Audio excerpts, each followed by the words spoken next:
Today I am going to start with a new module,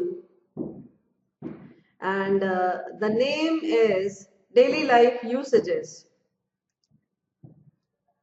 हमारी जिंदगी में ये उन बच्चों के लिए है या उन लोगों के लिए है, इर्रिस्पेक्टिव ऑफ द एज आपकी मायने नहीं रखती, क्योंकि इंग्लिश आप किसी भी एज पे सीख सकते हैं जो हमारी भाषा नहीं है। जैसे इस स्टेज पे कोई जर्मन लैंग्वेज सीखना चाहे, स्पेनिश सीखना चाहे, जिसकी एज 40, 45, 50, तो कोई भी लैंग्वेज सीख सकता है। तो उसमें क्या है, आप इंग्लिश सीखना चाह रहे हो तो चाहे आप एक छोटे बच्चे हो, चाहे आप एक बड़े बच्चे हो, चाहे आप एक बिग वुमन है, चाहे आप एक बिग मैन है, it doesn't matter at all. हम एक ऐसी चीज सीखने जा रहे हैं जो हमें नहीं आती, बात खत्म। हम इसलिए सीख रहे हैं so that I feel better, so that whenever I move in the society, I should be able to say something. No, इतना तो होना चाहिए कि मैं छोटी छोटी बातें पूरे कॉन्फिडेंस के साथ बिना किसी नर्वसनेस के बोल सकूं, right?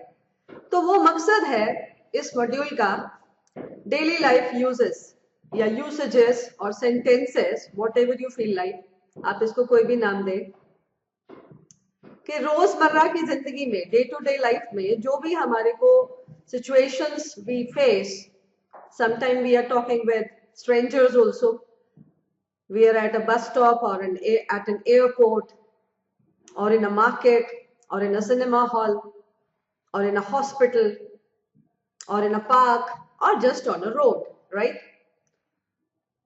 So we need to know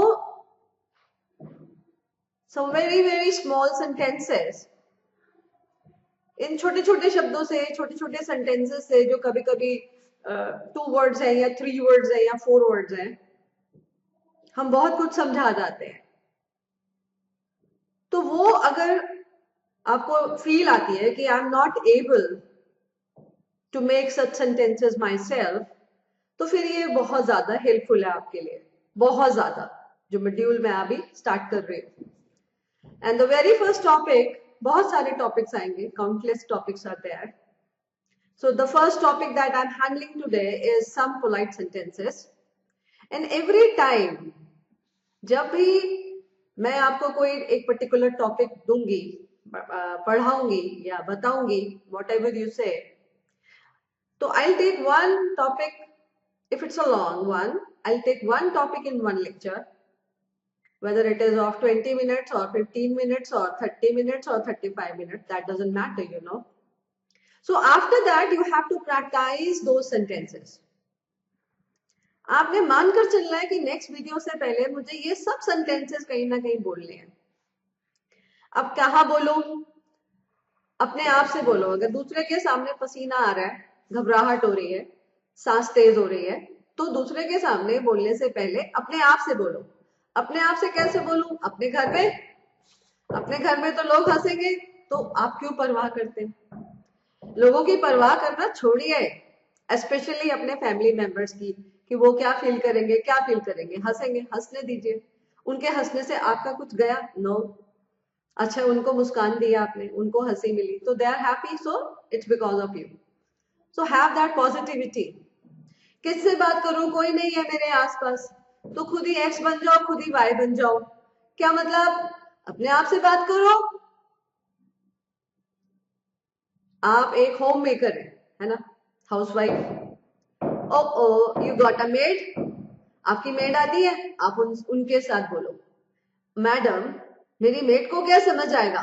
तो आपको क्या फर्क पड़ता है उसको आए या ना आए? आप जो सेंटेंसेस आपको लगता है उसके सामने उससे रिलेटेड बोल सकती हो, बोल दो, चाहे उसको समझ आए चाहे ना आए। फिर उसको तो समझ नहीं आएगा ना, तो हिंदी में भी बोल देना ना बाद में। What is the problem? Odd लगता है, इसी प्रॉब्लम से बाहर आइए। ऑड लगता है, कुछ ऑड नहीं है।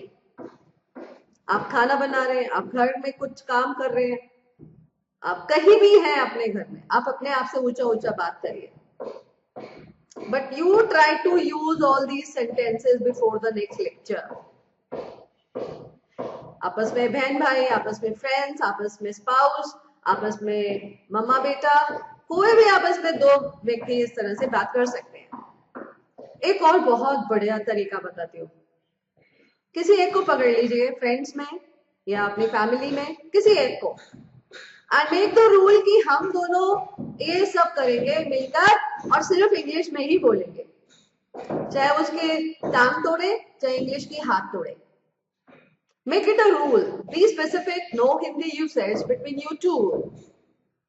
Then that can help you become very confident within a very short span of time. Like बहुत कम समय में आप उसे बहुत अच्छा कर सकते हैं। Seriously speaking, ये सब मैंने बहुत अपने स्टूडेंट्स पे एक्सपीरियंस लिया हुआ है, स्टूडेंट्स के हेल्प से। उनका एक्सपीरियंसेस है जो मैं आपको बता रही हूँ। This is all what I used to tell my students, you do this, you do that, and they used to follow it. And I am not talking about a person 15 years age or 20 years age. I'm talking about a lady or a woman of 40-45 years age.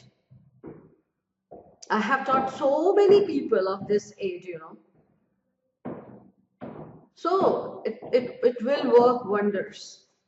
I promise you that. आप बस follow करिए जैसे मैं बोल रही हूँ, right? तो let us start with it. बहुत हो गया ना भाषण? वैसे भाषण नहीं था, ये बहुत काम की बातें थी आपके लिए। Okay, let's move on now. अब पोलाइट सेंटेंसेस, जैसे अब एक और तरीका है। मैंने सारे लेक्चर्स ऐसे बनाए हैं, हिंदी में लिखा रहा है आपके सामने, and I will be telling you how to speak in English और राइट इन इंग्लिश और व्हाटएवर, राइट? तो इंग्लिश आप मेरे से सीखोगे। So the best way is, before watching any video, book आपके पास है ये वाली जिसमें ये सारे लेक्चर्स है, उसका आप अपनी पेंसिल से फिल इन कर लीजिए। हिंदी का इंग्लिश आपके हिसाब से क्या बनता है, क्योंकि ग्रामर कोर्स आपने किया है, तो ग्रामर कोर्स के बाद मैंने आपको बोला था, I give you the guarantee कि आप कोई भी ग्रामेटिकल एरिया में कभी भी मिस्टेक नहीं करेंगे, even if it is a newspaper or whether it is a magazine or any book. Rather, you are so capable if you have learned that module very carefully, the first module of grammar, then you are so capable कि आप दूसरों की गलतियां ढूंढ सकें grammar में। और मैंने ये कहा था आपको कि ऐसा होगा।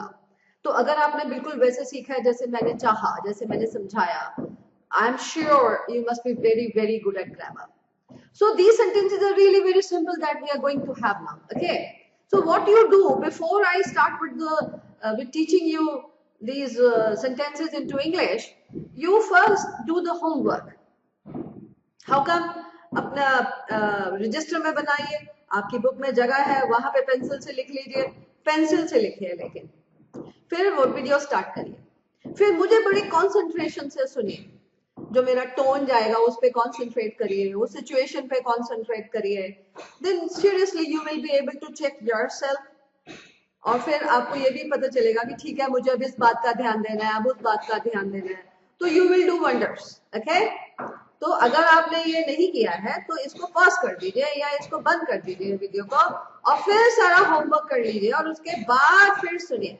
ओके, अब देखिए पहला सेंटेंस कहता है, मैंने उस दिन मिलने का वक्त दिया था परंतु मैं आ नहीं सका, मुझे माफ करें।